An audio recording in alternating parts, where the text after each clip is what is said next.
"My mother is in there!" shouted the girl as she punched the container with all her might.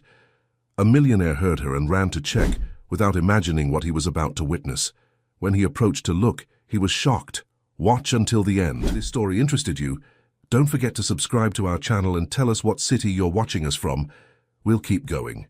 The Seattle rain fell in sheets as Ethan Blackwood walked briskly along the waterfront.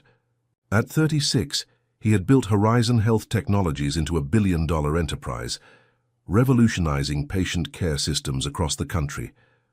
But tonight, his tailored suit offered little protection against the chill that crept beneath his skin. A board meeting had run late, and the storm had caught him unprepared. He was cutting through an alley toward the parking garage when he heard it, a child's desperate voice piercing through the downpour. "My mom's in there. Please, someone help. My mom's in there." Ethan stopped. Through the grey curtain of rain, he made out a small figure pounding tiny fists against a large industrial dumpster. A little girl no more than 7 years old, soaked to the bone, her dark hair plastered against her pale face. Hey, what's wrong?" Ethan approached cautiously, crouching down to the child's level. The girl's eyes widened with hope. "My mom's hiding in there. She said not to tell, but he's going to find her, and I'm scared." "Who's going to find her?" Ethan asked, glancing around the empty alley. "Him," the girl whispered, her voice trembling. "My mom's boyfriend. He gets real mad and says mean things. Mom said we had to hide." Ethan felt his stomach tighten. He looked at the dumpster with growing alarm. "What's your name?" he asked gently. "Lily. Lily Mitchell." "Okay, Lily, I'm Ethan. Let me check, all right?" Heart pounding, Ethan lifted the heavy metal lid. The stench hit him first, then the sight. A woman huddled in the corner, shivering violently. Her clothes were torn, her face streaked with grime and tears. When their eyes met, Ethan saw raw, undiluted fear. "It's okay," he said softly. "Lily found help. Let me get you out of there." The woman flinched when he extended his hand, but after a moment's hesitation, she took it. Ethan helped her climb out, steadying her as her feet touched the ground. She immediately dropped to her knees and pulled Lily into a fierce embrace. "I'm sorry, baby," she whispered into her daughter's hair. "I'm so sorry." Ethan stood awkwardly, rain soaking through his expensive suit. "Are you hurt? Should I call an ambulance?" The woman shook her head quickly. "No hospitals, no police. He'll find us there." She looked up at Ethan, her green eyes clouded with distrust and desperation. "Thank you for helping, but we need to go." "Mom, I'm cold," Lily whimpered. Ethan made a decision. "Let me help you. I have a car nearby. We can get you somewhere warm and safe." "You don't understand," the woman said.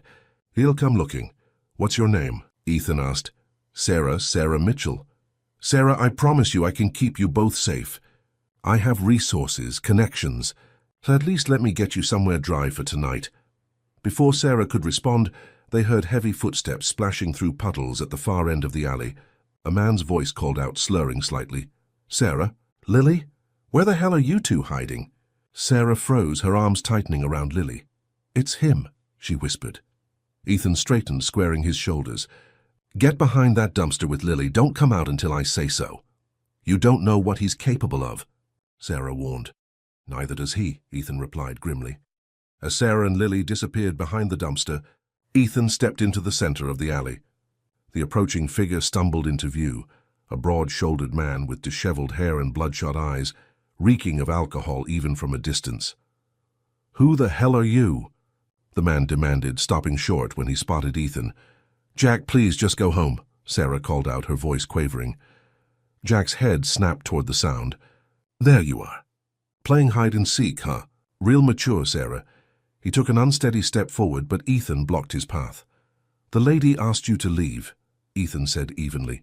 Jack laughed, an ugly sound that echoed off the brick walls. "This isn't your business, Suit." "That's my family."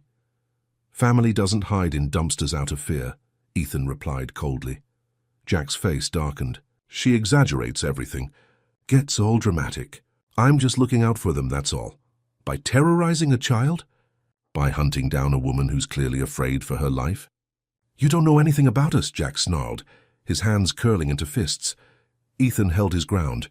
"Here's what I do know. I'm Ethan Blackwood, CEO of Horizon Health.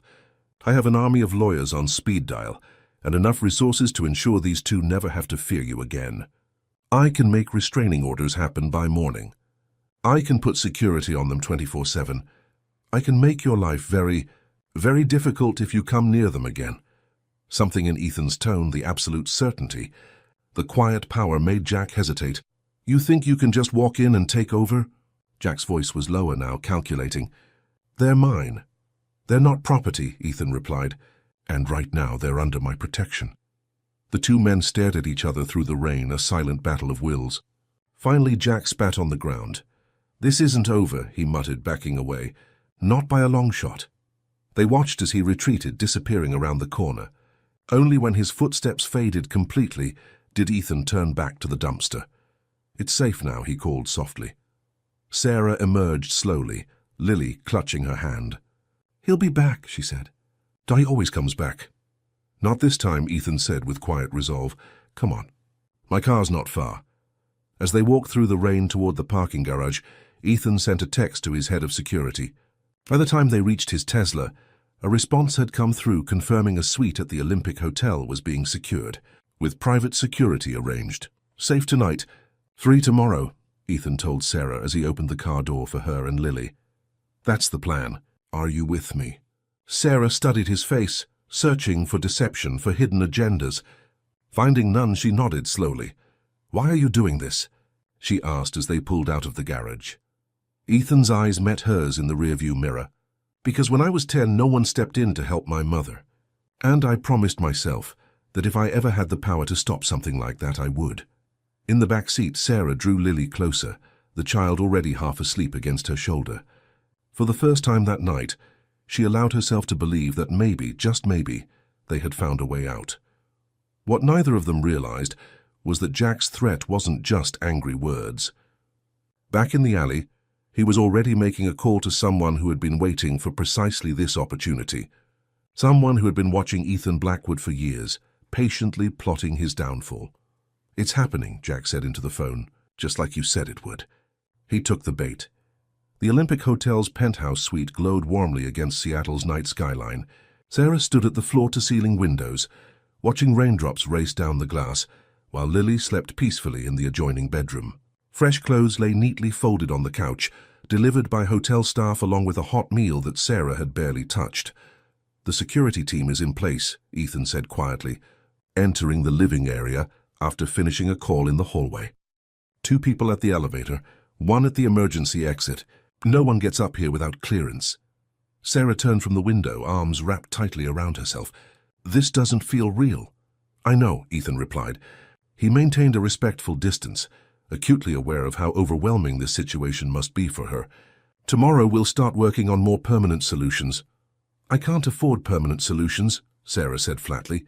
"I lost my teaching position 6 months ago.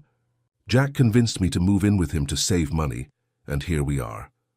The finances aren't your concern right now." Sarah's expression hardened. "They absolutely are my concern. I won't trade one form of dependency for another." Ethan nodded, understanding immediately. "Fair point. But accepting help isn't the same as dependency. Think of it as a bridge to get you where you need to go." A ghost of a smile touched Sarah's lips.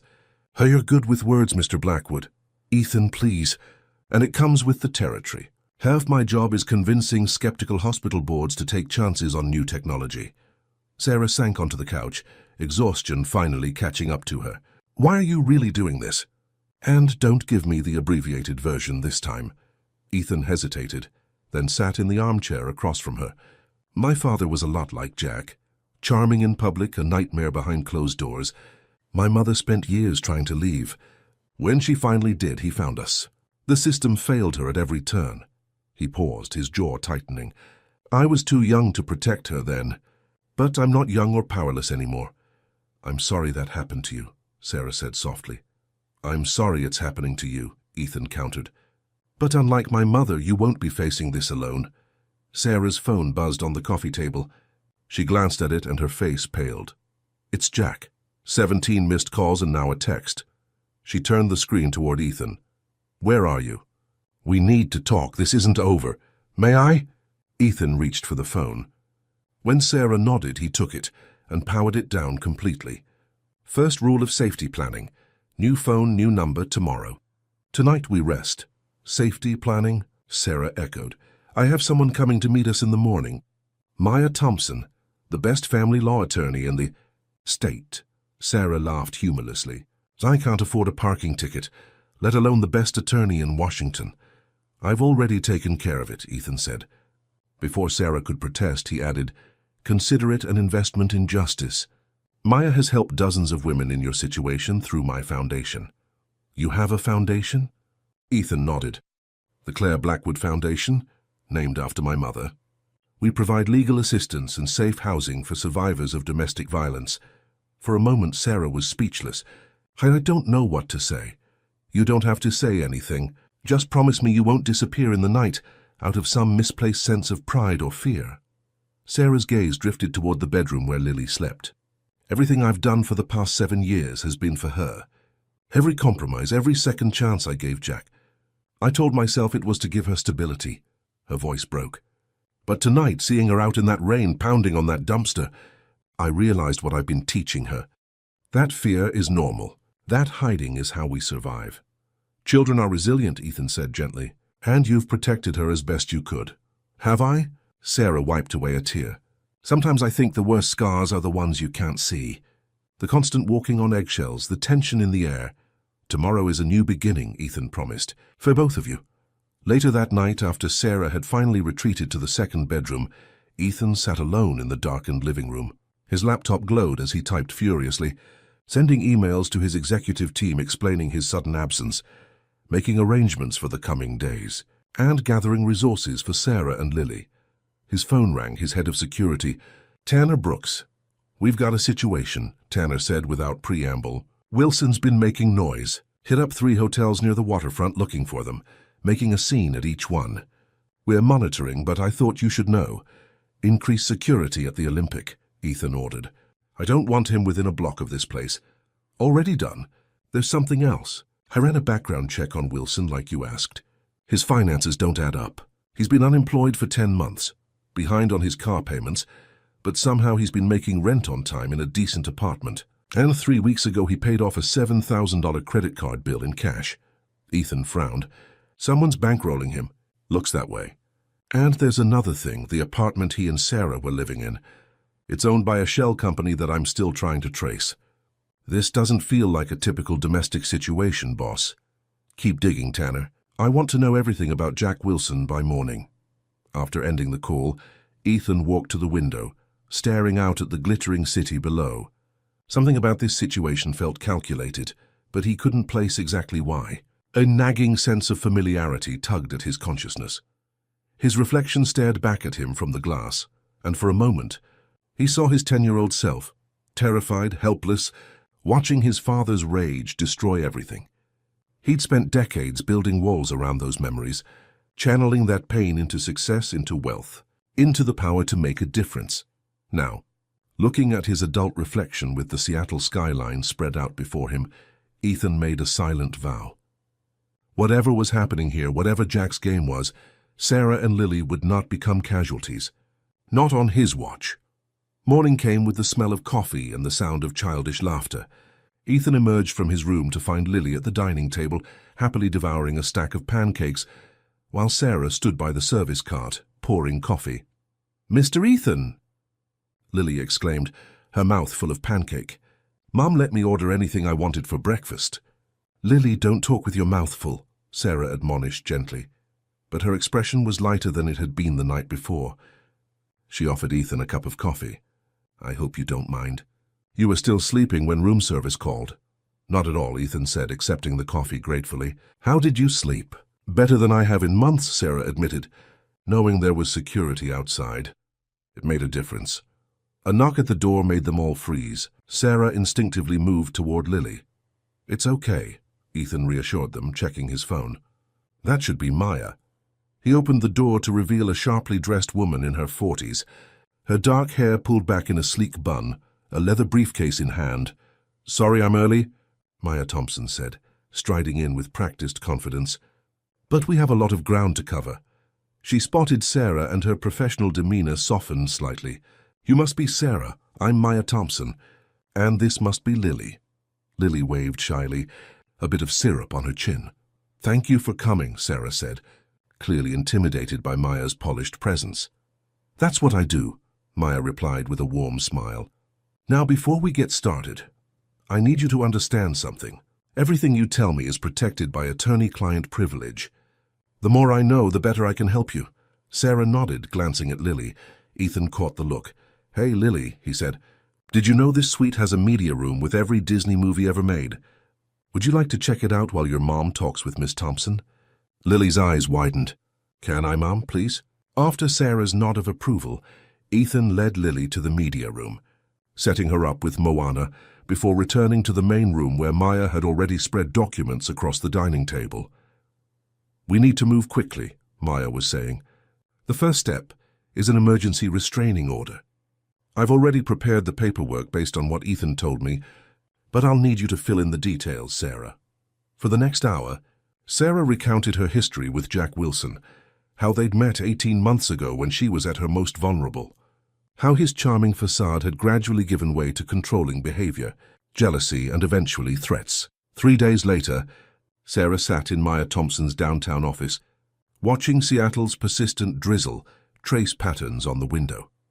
The restraining order had been granted, but the temporary relief she'd felt was already giving way to a new anxiety. "He's hired an attorney," Maya announced, setting down her phone. "A good one. Patterson and Marks, one of the top family law firms in the city." Sarah's stomach tightened. "How is that possible? Jack can barely pay his phone bill." "That's exactly what I'm wondering," Maya said, leaning back in her chair. "Patterson and Marks doesn't take clients who can't pay their retainer up front, and their retainers start at $20,000. "Someone's helping him," Ethan stated flatly. He'd insisted on attending all legal meetings, though he always gave Sarah space to speak privately with Maya when needed. "More than helping," Maya agreed. "They've filed a counterpetition claiming Sarah is mentally unstable and that Lily is in danger under her care." "What?" Sarah's voice rose sharply. "That's absurd." "It's a tactic," Maya assured her. "They're trying to put you on the defensive. They've also requested an emergency custody hearing." Sarah's hands began to shake. "He can't take Lily, he can't." "He won't," Ethan said firmly. "Maya won't let that happen." Maya nodded, though her expression remained serious. "We're prepared for this, but there's something else you should know. The filing includes insinuations about your relationship with Ethan." Sarah and Ethan exchanged confused glances. "What relationship?" Sarah asked. "I barely know him. According to their petition, Ethan has been, and I quote, unduly influencing Sarah Mitchell through financial control and manipulation, creating an inappropriate dependency that threatens the family unit." Ethan's face darkened. "That's ridiculous." "It's calculated," Maya corrected. "They're painting you as a wealthy predator, isolating a vulnerable woman from her concerned partner. They've even included photos of you entering and leaving the Olympic Hotel together." "They've been watching us?" Sarah whispered, fear creeping back into her voice. "It appears so," Maya confirmed. "Which raises the question, who's coordinating this? Jack doesn't have the resources or the strategic thinking to orchestrate something this sophisticated." Ethan stood abruptly and paced to the window. "Someone wants to discredit me. They're using Sarah and Lily as pawns." "But why?" Sarah asked. "What could anyone possibly gain from this?" Before Ethan could answer, Maya's assistant knocked and entered with a thick folder. "The background reports you requested," she said, placing them on Maya's desk. "Thank you. Rachel." Maya opened the folder and began scanning the contents, her expression growing increasingly troubled. "What is it?" Ethan asked. Maya extracted several documents.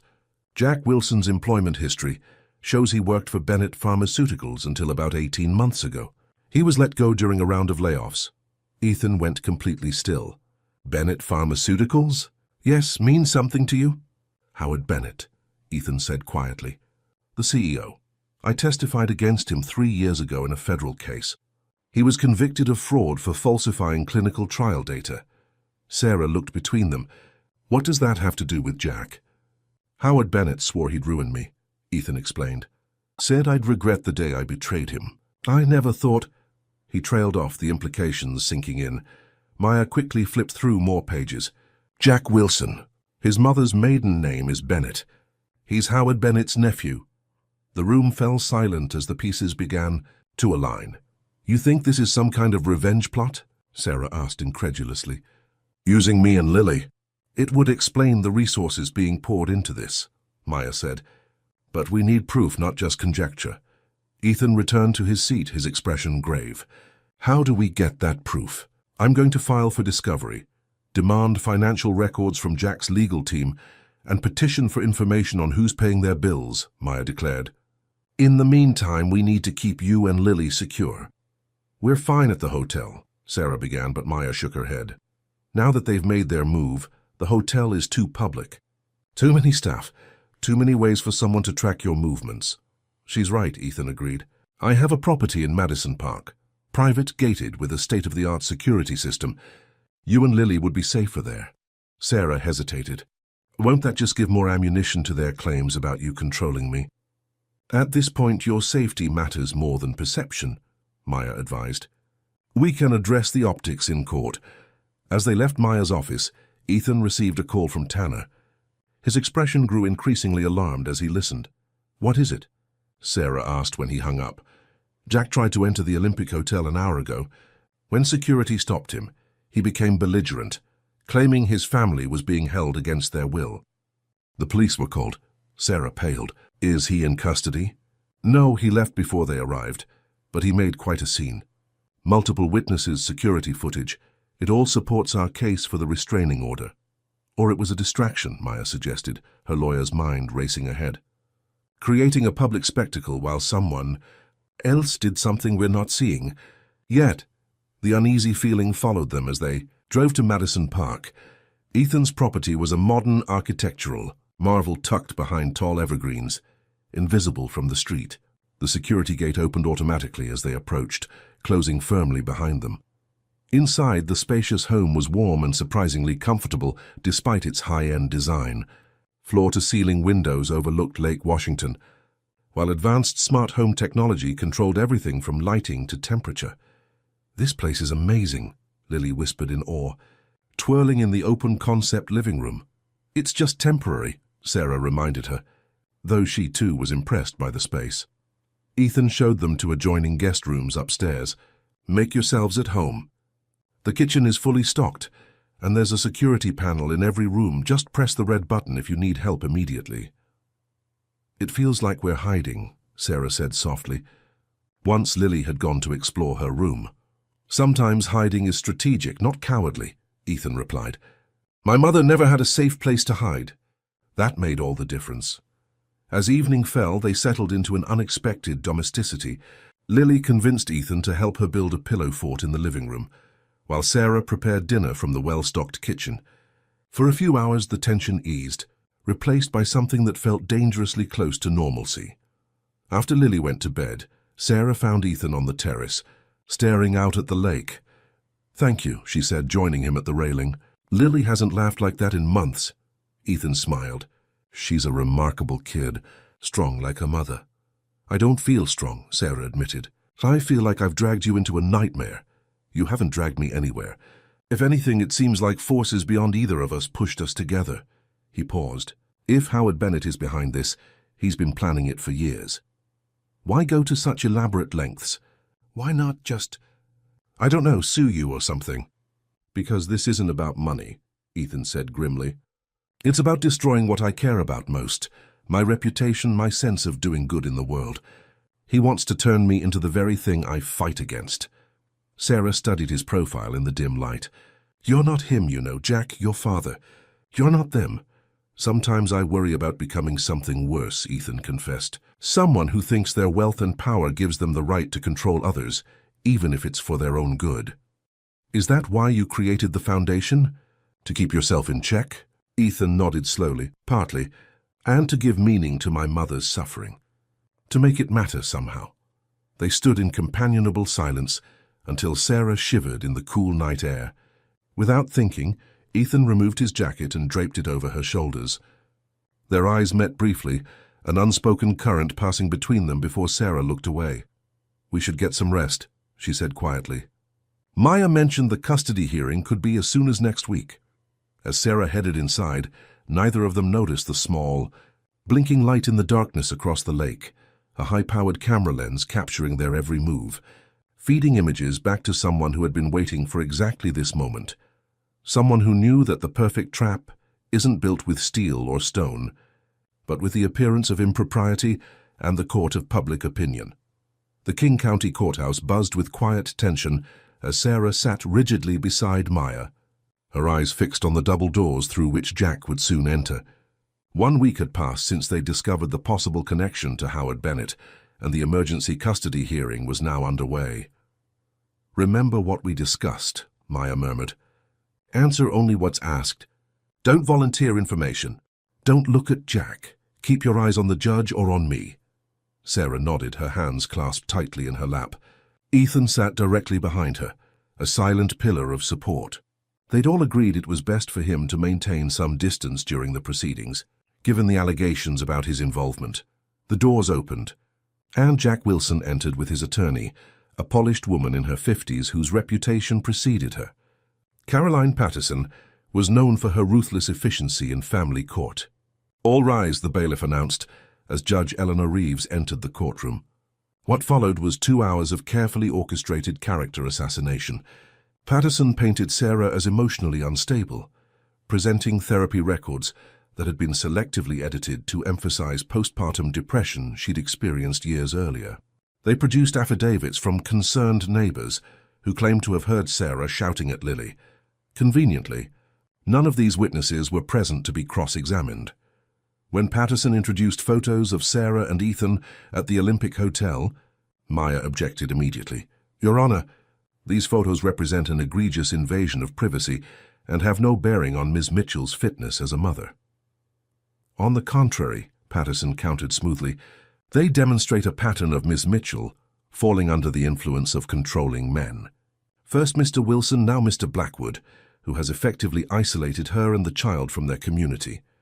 Maya rose again. "Your Honor, if providing safe shelter to a woman and child fleeing a dangerous situation constitutes isolation, or then the term has lost all meaning. Mr. Blackwood has acted solely as a concerned citizen with the resources to help." When Sarah finally took the stand, Patterson's questioning was relentless. "Ms. Mitchell, isn't it true that you abandoned your teaching career without securing alternative employment, leaving you financially dependent on Mr. Wilson?" "I was forced to resign after budget cuts."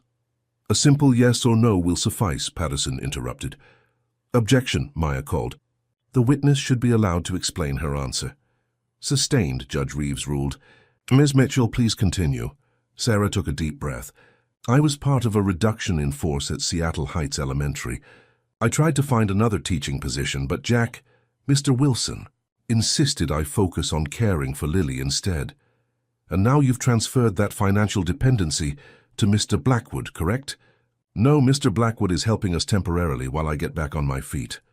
"Yet you're living in his property, eating food he provides, accepting legal representation he pays for. How is that not dependency?" Before Sarah could answer, the courtroom doors burst open. Tanner Brooks, Ethan's head of security, strode in with purposeful steps, whispering urgently to Maya. "Your Honor," Maya said immediately, "I request a brief recess. We've just received critical information relevant to these proceedings." Judge Reeves frowned but nodded. 15 minutes. In a small conference room, Tanner laid a folder on the table. "Jack Wilson was just caught breaking into Mr. Blackwood's Madison Park property," he announced. "The security system alerted us, and police apprehended him on the premises." Sarah gasped. "Lily is fine," Tanner assured her quickly. "She's with the tutor at the downtown office as planned. She's completely safe." "What was he doing there?" Ethan demanded. "That's the interesting part," Tanner said, opening the folder. "When police searched him, they found this." Inside was a collection of photographs, dozens of them, showing Sarah and Lily in various locations over the past 3 years. Shopping malls, school events, parks. Some were clearly taken with a telephoto lens from a distance. "These aren't amateur shots," Tanner explained. "They're professionally executed surveillance photos with metadata that matches equipment used by high-end security firms." Maya examined the photos, her expression darkening. "This goes back years, long before Sarah even met Jack. There's more, Tanner continued. Wilson had a key to the property, a sophisticated duplicate that shouldn't have been possible to create without access to the original. And he had this. He produced a sealed evidence bag containing a small electronic device. It's a tracker. We found 3 more already planted around the house. He was bugging the place? Ethan asked incredulously. Not him, Tanner said. These are military-grade surveillance devices. Wilson doesn't have the knowledge or resources to obtain these, let alone use them effectively. Sarah stared at the photographs, her hand trembling as she picked up one showing her and Lily at a birthday party 2 years ago. I don't understand. Why would anyone be watching us before I even met Jack? A cold realization washed over Ethan. It wasn't about you originally, he said quietly. It was about finding the right leverage against me. They were looking for someone vulnerable, someone I would instinctively want to protect. You mean I was chosen? Sarah whispered. Our whole relationship was orchestrated? Not all of it, Maya interjected, thinking critically. The timing doesn't work. These photos start 3 years ago, but you only met Jack 18 months ago. Tanner nodded. The detective I spoke with had the same thought. She believes Jack's appearance in your life was deliberately engineered, but the surveillance began earlier, possibly for different reasons.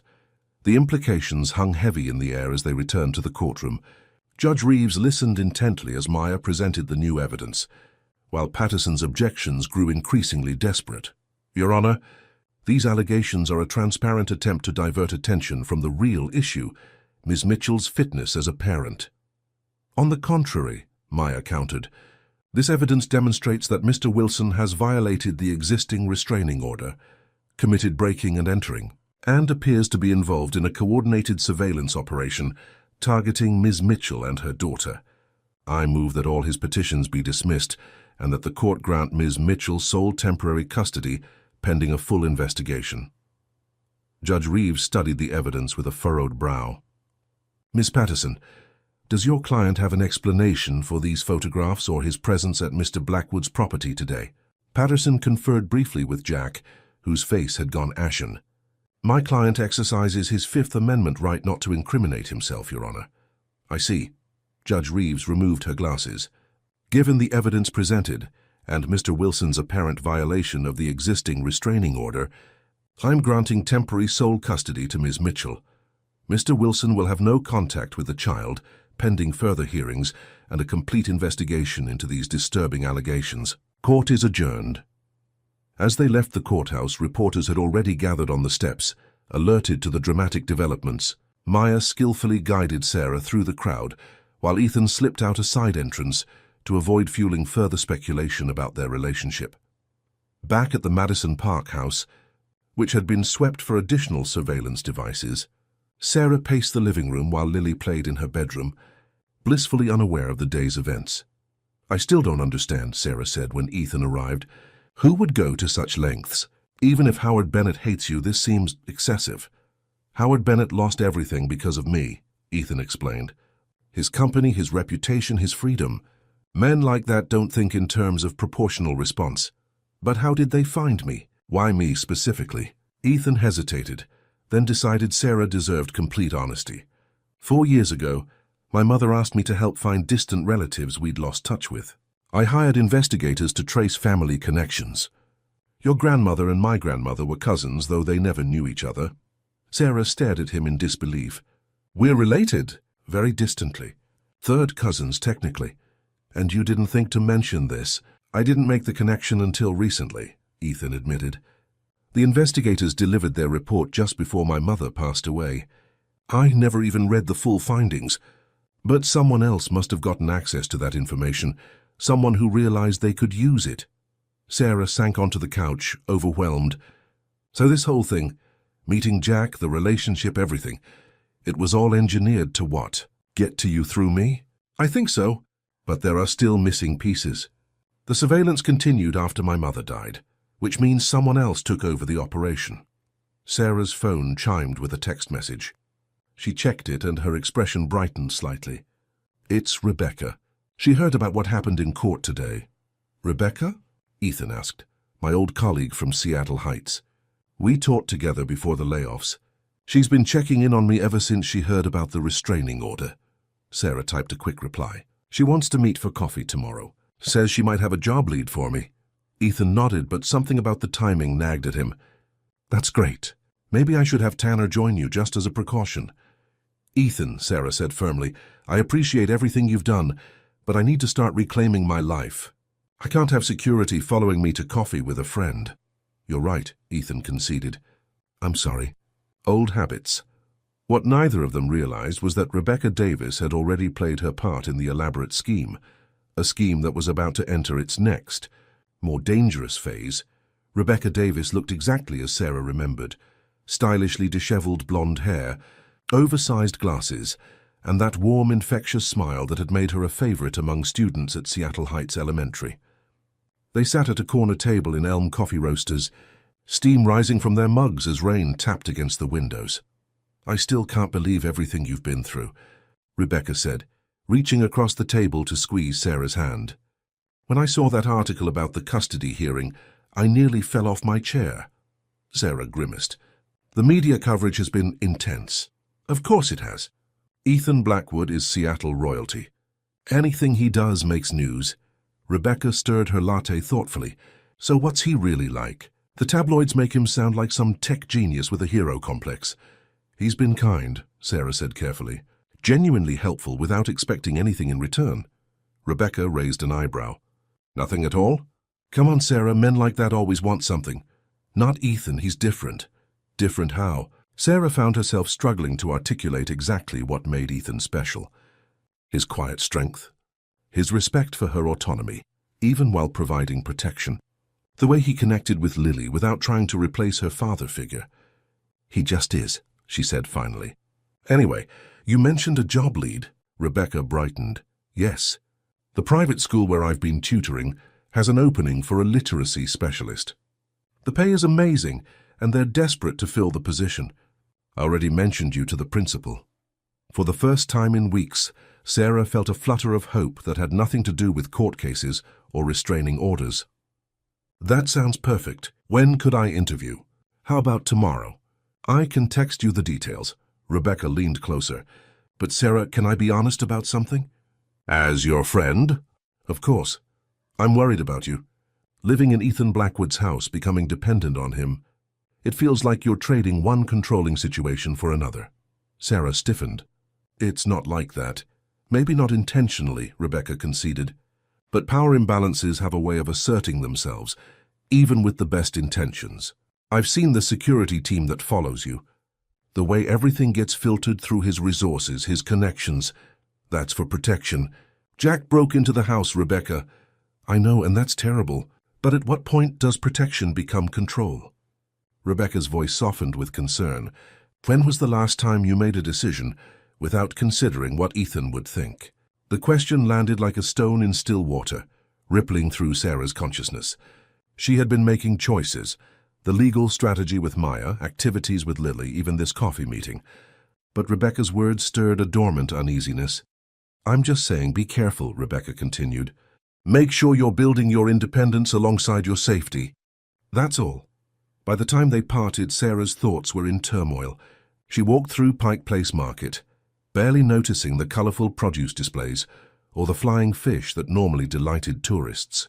Rebecca's warnings echoed in her mind, mingling with Patterson's accusations in court about her transferring dependency from one man to another. Was there truth to it? Had she unconsciously stepped from one controlling relationship into another, gentler form of the same pattern? When she returned to Madison Park, she found Ethan in his home office, video conferencing with his executive team. He ended the call when he saw her. How was coffee with Rebecca? He asked, genuinely interested. Good. She has a job lead for me, a literacy specialist position at a private school. Ethan's face lit up. That's fantastic, Sarah. When would you start? I have an interview tomorrow. She hesitated. I'd need to arrange childcare for Lily. That's no problem. She can stay with Angela at the office. They've been getting along great during her tutoring sessions.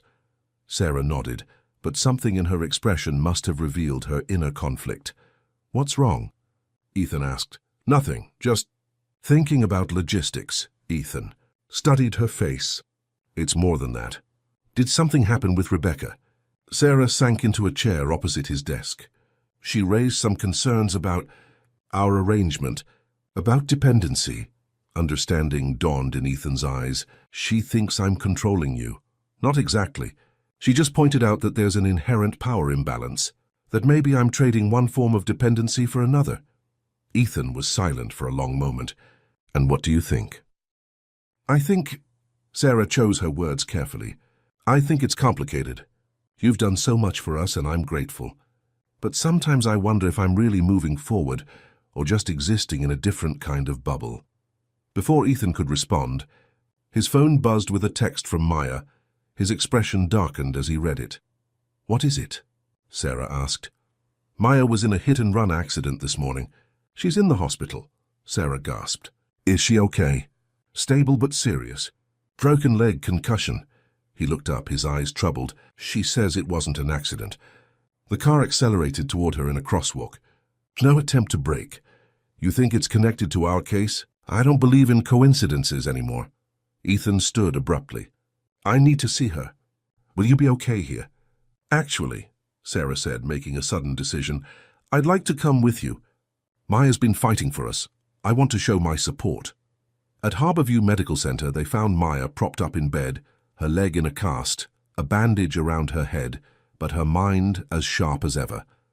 Despite the painkillers, she was already working from her hospital bed, laptop balanced precariously on her good leg. My first visitors who aren't police detectives, she said, with a pained smile. I'd stand to greet you, but she gestured at her cast. How are you feeling? Sarah asked, placing a small bouquet of flowers from the gift shop on the bedside table. Like I was hit by a car, Maya replied dryly. But it could have been worse. Do they know who did it? Ethan asked. Maya's expression turned serious. No, but I've been connecting dots while waiting for more tests. She turned her laptop so they could see the screen. The financial trail behind Jack's legal team? It leads to a shell company called Horizon Mirror LLC. Ethan's jaw tightened. A mockery of my company name. Exactly. And guess who's the registered agent? Thomas Weaver, Howard Bennett's former legal counsel. So it is Bennett, Sarah whispered. It gets worse, Maya continued. I've been going through all the documentation from Discovery. Those surveillance photos of you and Lily, they go back exactly 3 years and 2 months. Know what happened 3 years and 3 months ago? Ethan nodded grimly. Howard Bennett's sentencing. He started planning this the moment he was convicted, Maya confirmed. Finding someone connected to you, however distantly. Setting up surveillance. Positioning Jack Wilson to accidentally meet Sarah. But why target me specifically? Sarah asked. Just because of a distant family connection? Maya's expression softened with sympathy. Your background made you an ideal target, Sarah. Single mother, financial struggles after losing your job, no strong support network after moving to Seattle. You were vulnerable in exactly the ways their plan required. The calculated cruelty of it made Sarah feel physically ill. Her entire relationship with Jack, all 18 months of gradually escalating control and abuse, had been engineered as part of someone else's revenge fantasy. There's something else, Maya said, wincing as she shifted position. Rebecca Davis. How long have you known her? We taught together at Seattle Heights, Sarah replied, confused by the change in subject. Almost 2 years until the layoffs. And she reached out recently after all this started? Yes, she's been really supportive. We had coffee today, actually. Maya and Ethan exchanged a look that sent a chill through Sarah. What? She demanded. What aren't you telling me? Maya turned her laptop again, showing a bank statement. Rebecca Davis has received 4 payments of $5,000 each from another shell company connected to Horizon Mirror LLC. The first payment was dated 2 weeks after you met Jack Wilson. The room seemed to tilt around.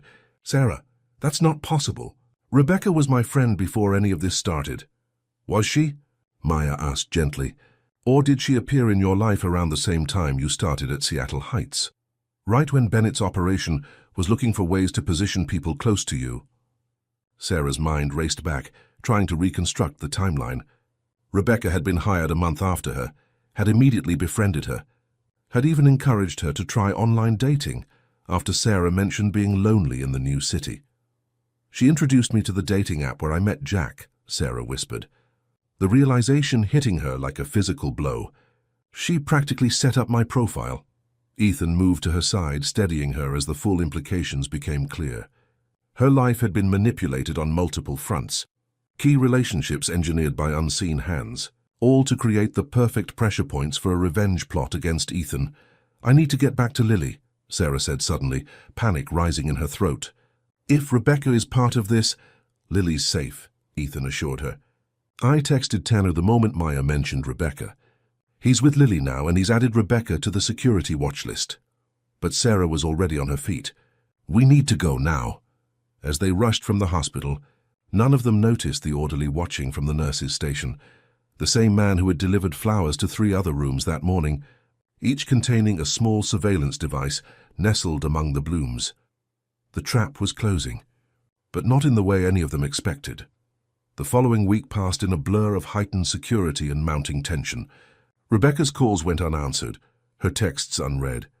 The job interview, which Maya's investigator confirmed was legitimate, though Rebecca's connection to it wasn't, was postponed indefinitely. Jack remained in custody on multiple charges, but the knowledge that he was merely a pawn in a larger game provided little comfort. Sarah stood at the kitchen counter in Ethan's Madison Park home, mechanically spreading peanut butter on bread for Lily's lunch. Through the window, she could see 2 security personnel patrolling the grounds. Another was stationed at the gate. A fourth accompanied Lily to and from her temporary tutoring sessions at Ethan's downtown office. The protective measures were necessary, but the walls felt like they were closing in. Every decision, every movement, every interaction now filtered through a security protocol. The apartment she'd shared with Jack had been a prison of fear. This beautiful home was becoming a different kind of cage. Ethan entered the kitchen, his expression softening when he saw her. "How are you holding up?" "Fine," Sarah replied automatically, then sighed. "Not fine, actually. I feel trapped." Ethan leaned against the counter. "I know it's a lot, but until we identify everyone involved in Bennett's network, I understand the reasons," Sarah interrupted. "That doesn't make it any easier to live with the results." A heavy silence fell between them. "Maybe we could arrange a day trip," Ethan suggested. "Somewhere outside the city. A change of scenery might help, with a security detail." Sarah shook her head. "That's not freedom, Ethan. That's a field trip with guards." Ethan ran a hand through his hair, frustration evident in his gesture. "What do you want me to do, Sarah? Bennett's people tried to kill Maya. They've been watching you for years. I can't just—" "I know!" Sarah's voice rose sharply before she caught herself. "I know," she repeated more quietly. "And I'm grateful for everything you've done. But this isn't sustainable. Not for me, not for Lily." "It's temporary," Ethan insisted. "For how long?" "Months. Years." Sarah set down the knife she'd been using. "Lily asked me yesterday why she can't go to the park anymore." "What am I supposed to tell her?" Before Ethan could answer, Tanner appeared in the doorway, his expression grave. "We need to talk," he said. "Both of you." In Ethan's study, Tanner laid out a series of photographs and documents across the desk. "Howard Bennett isn't working alone," he began without preamble. "He's being funded by a consortium of former Bennett Pharmaceuticals executives, all people who lost their positions after the scandal broke." "How many?" Ethan asked. "At least 7 that we can identify. Combined assets in the hundreds of millions." Tanner pointed to financial records showing multiple offshore transactions. "They've been pooling resources for 3 years, filtering money through at least 20 shell companies." Sarah studied the photographs, surveillance images taken of her, of Lily, of Ethan. "So it's not just about revenge, it's about rehabilitation." Tanner nodded. "If they can discredit you, Ethan, they can cast doubt on your testimony. It won't overturn Bennett's conviction, but it could influence his upcoming parole hearing." "That's still 2 years away," Ethan noted. "Which means they're playing a long game," Tanner agreed. "This was never about quick results. It's about systematic destruction of your credibility and, by extension, your testimony."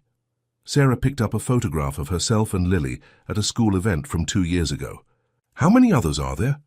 "People like Rebecca planted in our lives." "We're still working on that," Tanner admitted. "But there's something else you need to know." He hesitated, glancing at Ethan. "Just tell us," Ethan said. Rebecca Davis has gone public. She gave an interview to the Seattle Times claiming that you've isolated Sarah from her support network and are exhibiting controlling behaviors identical to those of an abuser. Sarah's breath caught. She said what? Tanner handed her a printout of the article. The headline blared, "Tech billionaire's rescue raises red flags, friend speaks out." "It gets worse," Tanner continued. "She started a social media campaign, Free Sarah, claiming you're essentially being held against your will. It's gaining traction." "That's absurd," Ethan said, his face flushing with anger. "Sarah can leave anytime she wants." Sarah looked up from the article, her expression troubled. "Can I, really?" The question hung in the air between them. "Of course you can," Ethan said, but his tone lacked conviction. "Without security following me? Without you worrying every moment I'm out of sight? Without protocols and check-ins and—" She broke off, suddenly overwhelmed. Tanner tactfully excused himself, leaving them alone in the study. "Sarah," Ethan said softly, "everything I've done has been to keep you and Lily safe. I know that. But protection without freedom is just another kind of prison." Sarah set the article down and met his gaze directly. "You saved me from the dumpster, Ethan. But if I can't leave this house to work, to live my life, what exactly did you save?" The words hit Ethan like a physical blow. He sank into his chair, the weight of her question pressing down on him. "I don't want to control you," he said finally. "I never wanted that." "I believe you," Sarah replied, "but intentions don't always match impacts. The security measures, the isolation, the constant vigilance, it all feels suffocating even if the purpose is protection." Ethan was silent for a long moment, wrestling with conflicting instincts. Finally he looked up, his expression resolute. "What do you need? Not what I think you need. What do you actually need to feel both safe and free?" The question caught Sarah off guard. In both her relationship with Jack and these weeks with Ethan, no one had asked what she needed. "I need agency," she said finally. "I need to be part of the decisions about my life, not just informed of them afterward. I need to work again, to rebuild my own support network. Lily needs some normalcy, school, friends, routine. We can't live in a beautiful fortress forever." Ethan nodded slowly. "You're right. I've been so focused on the physical threat that I overlooked the psychological cost." He leaned forward. "Let's rethink everything. Security that's effective but less intrusive. A transition plan back to independence with your input at every step. You'd do that, even knowing the risks?" "Calculated risks are different from recklessness," Ethan replied. "We'll find the balance together." That evening they gathered in the living room with Lily, Tanner and Maya, who had been released from the hospital and arrived on crutches. Together they drafted a new approach, one that prioritized both safety and autonomy. Maya would expedite Sarah's application for a new apartment in a secure building where many of her legal clients lived. Tanner would design security protocols that were protective without being restrictive. Ethan would provide financial support without conditions until Sarah secured employment. Most importantly, Sarah would have final say on all decisions affecting her and Lily's daily lives. "It feels like I can breathe again," Sarah said as the meeting concluded. "Like I'm regaining control of my story." After Tanner and Maya left, Sarah found Ethan on the terrace, gazing out at the lake as he often did when troubled. "Thank you," she said, joining him at the railing. "For listening, for adapting." "I should have done it sooner," he admitted. "I've been so afraid of failing you the way the system failed my mother that I overcorrected, became the very thing I was fighting against." "Not quite," Sarah said with a small smile. "You listened when I pushed back. Jack never did that." They stood in comfortable silence watching the moonlight ripple across the water. "What happens now?" Sarah asked eventually. "With Bennett's conspiracy? We keep gathering evidence. Maya has contacts at the FBI who are interested in the case. Using prison communications for an orchestrated harassment campaign crosses several federal lines." "And us? What happens with us when I move into the new apartment?" Ethan turned to face her. "That depends on what you want." "I want—" Sarah hesitated, suddenly unsure. These past weeks had been intense, complicated. Amid the fear and tension, something else had developed between them. A connection based on mutual respect and understanding. "I want to find out who we are to each other, without crisis forcing us together." without manipulation or obligation or gratitude. I'd like that too, Ethan said softly. The moment was interrupted by Lily's voice from the doorway. Mom, I can't sleep. Sarah turned. What's wrong, sweetie? Lily padded across the terrace in her pajamas, clutching her worn stuffed rabbit. I had a bad dream about the man. The angry one. Sarah knelt down, brushing hair from Lily's forehead. Jack can't hurt us anymore, remember? We talked about this. But what about the other people?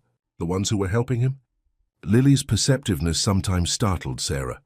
Children absorbed more than adults realized. They can't hurt us either, Ethan said, crouching beside Sarah. We're working on making sure of that. Lily looked between them. Are we still going to be a family when we move to the new place?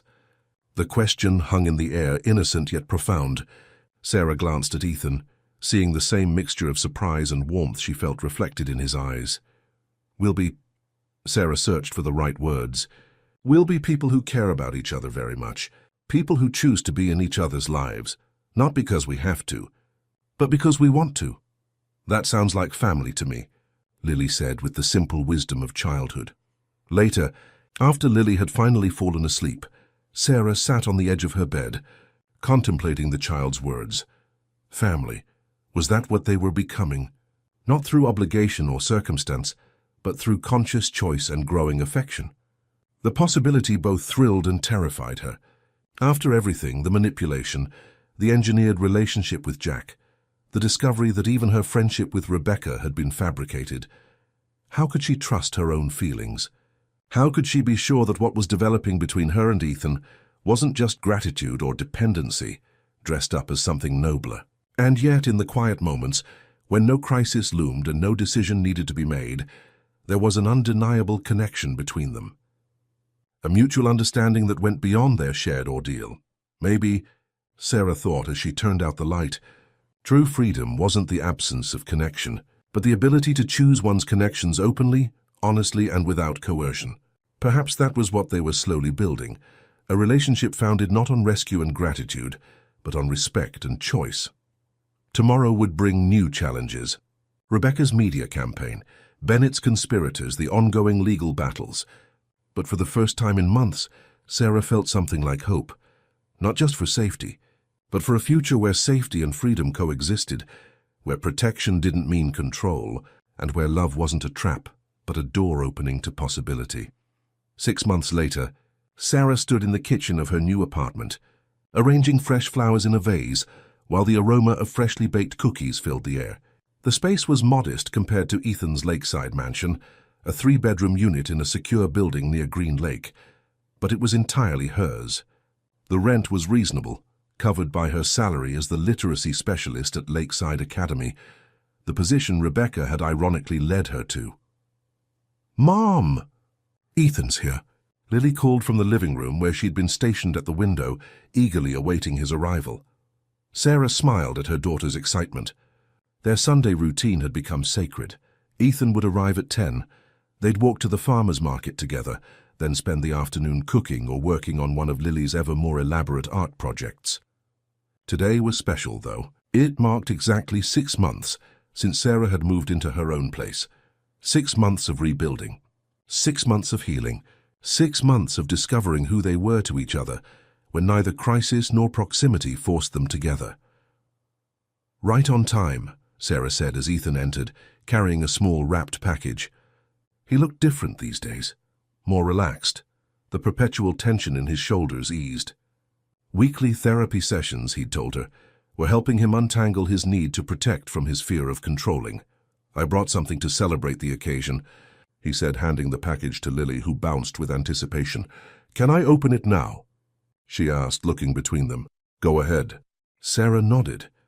Lily tore through the wrapping paper to reveal a wooden puzzle box, intricately carved with geometric patterns.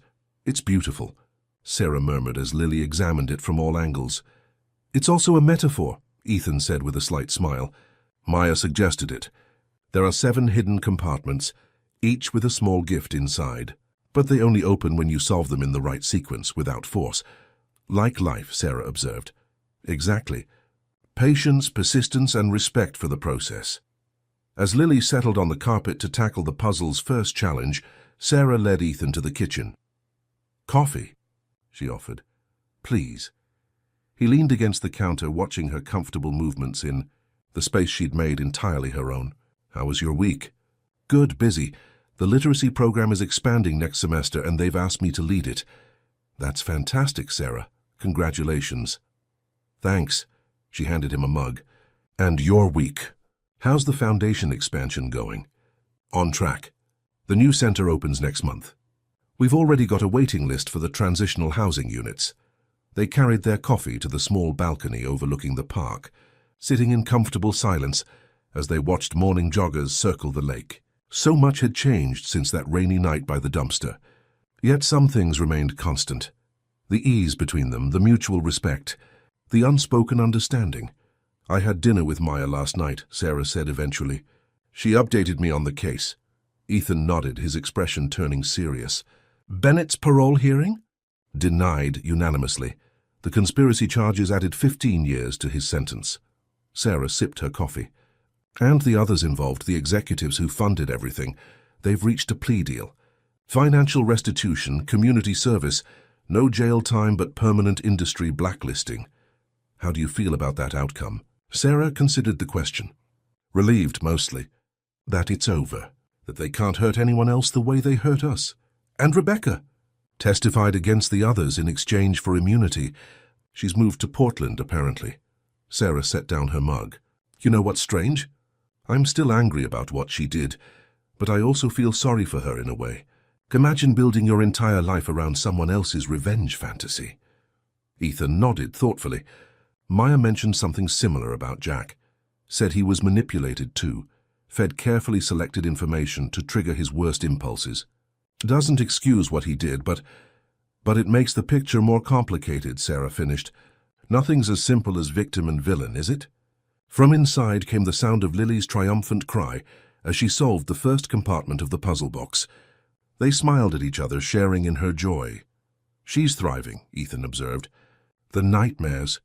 Less frequent. The play therapy is helping. Her therapist says kids are remarkably resilient when they feel safe and heard. And you? Are you feeling safe and heard these days? Sarah met his gaze. Yes, both when I'm with you and when I'm not. That's the difference. It had taken time to rebuild trust, not just in others, but in herself. To separate genuine connection from engineered manipulation. To believe that her feelings were real, not the product of trauma bonding or gratitude or dependency. The journey hadn't been linear. There had been setbacks, moments of paranoia when Sarah questioned every relationship in her life, nights when Lily woke screaming from nightmares about the angry man, days when Ethan instinctively overstepped in his desire to protect. But they'd navigated each challenge together with honesty and patience. I've been meaning to ask you something, Ethan said, interrupting her thoughts. The Claire Blackwood Foundation is hosting a gala next month. Would you and Lily like to attend? As my guests. Sarah raised an eyebrow. A public appearance together? That would certainly get people talking. Let them talk, Ethan said with a shrug. We know the truth about who we are to each other. That's what matters. And who are we to each other, Ethan? Sarah asked softly. He considered her question with the thoughtfulness she'd come to expect from him. We're people who found each other in the worst of circumstances and chose to build something meaningful anyway. People who've seen each other at our most vulnerable and most strong. He paused, searching for the right words. We're family. Chosen family. Sarah felt a warmth spread through her chest at his answer. Lily would say the same thing. Actually, she did say it that night on your terrace. Wise beyond her years. That one. She gets it from her mother, Sarah quipped, making him laugh. Inside, Lily called for them. She'd opened another compartment and found a tiny kaleidoscope inside. They went to join her, Ethan's hand brushing Sarah's as they walked, a gesture both casual and deliberate. Later that afternoon, after the farmer's market expedition and a lunch they'd prepared together, Sarah stood at the kitchen sink washing dishes, while Ethan and Lily worked on a complex jigsaw puzzle at the dining table. The domesticity of the scene struck her suddenly. How natural it felt, how right, despite everything that had brought them here. I've been thinking, she said as Ethan came to dry the dishes beside her, about what you said earlier. About being chosen family, having second thoughts. He asked lightly, though she caught the hint of uncertainty in his eyes. The opposite, actually. Sarah handed him a wet plate. I've spent months questioning every feeling, every connection, wondering what's real and what's manipulation. I've been so afraid of being controlled again that I almost missed what was happening between us. And what is happening between us, Sarah? She turned to face him fully. Something honest. Something that belongs to us alone. Not to Bennett's conspiracy. Not to Jack's manipulation, not to any external force. Just us choosing each other day after day. Ethan set down the dish towel. That sounds a lot like love. Maybe it is, Sarah agreed softly. A different kind than I've known before. Slower, more deliberate. Based on respect and choice rather than need or obligation. He reached for her hand, his touch gentle. I've been careful not to push. To give you the space to heal, to find yourself again. I know, and I needed that space. She interlaced her fingers with his. But I don't need it quite so much anymore. From the dining room, Lily's voice interrupted the moment. Are you guys kissing in there or something? I need help with the sky pieces. They laughed, the tension breaking. Definitely wise beyond her years, Ethan murmured. That evening, after Ethan had gone home to his own place, a new development, a smaller house closer to the city, Sarah tucked Lily into bed. Did you have fun today? She asked, smoothing the covers around her daughter. Lily nodded sleepily. I like our Sundays. I like that Ethan comes over, but then goes to his own house. It means he's choosing to be with us, not just because we live with him. Sarah blinked, once again surprised by her child's perception. That's exactly right, sweetie. We're all choosing each other. Is he going to be my dad someday? Lily asked. I don't know, Sarah answered honestly. Would you want that? Lily considered the question seriously. I think he's already something important. He makes you smile. He makes me feel safe, but not the scary kind of safe where you can't do anything. The good kind, where you can try new things because you know someone's there if you fall. Sarah kissed her daughter's forehead, emotion welling in her throat. When did you get so smart? Tuesday, Lily replied promptly, making Sarah laugh. After turning out the light, Sarah stood in the doorway, watching her daughter's breathing deepen into sleep. 6 months ago, she'd been hiding in a dumpster, terrified and desperate. Now she had a home, a career, a community of support, and a relationship built on mutual choice rather than necessity. The conspirators who had engineered so much suffering were facing justice. The threats had receded, but the greatest victory wasn't in the courtrooms or the legal settlements. It was here, in this moment of ordinary peace, a child sleeping safely, a woman standing in her own doorway, making her own choices about whom to love and how to live. Sarah moved to the living room window, gazing out at the Seattle night. Somewhere across the city, Ethan was probably at his desk, working late as he often did. Tomorrow he'd call to check in. The day after, they'd meet for lunch between her classes. Next weekend, another Sunday together. Small choices accumulated day by day. A future built not on grand rescues or dramatic gestures, but on consistent presence, mutual respect, and deliberate love. Not perfect. They both carried scars that would never fully fade, but real. Chosen. Theirs.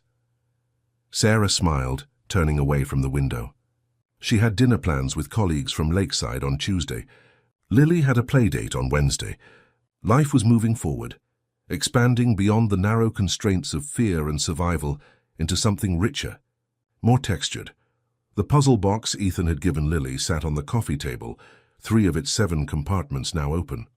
Like their relationship, it revealed its treasures gradually, with patience and care, never forced, never rushed.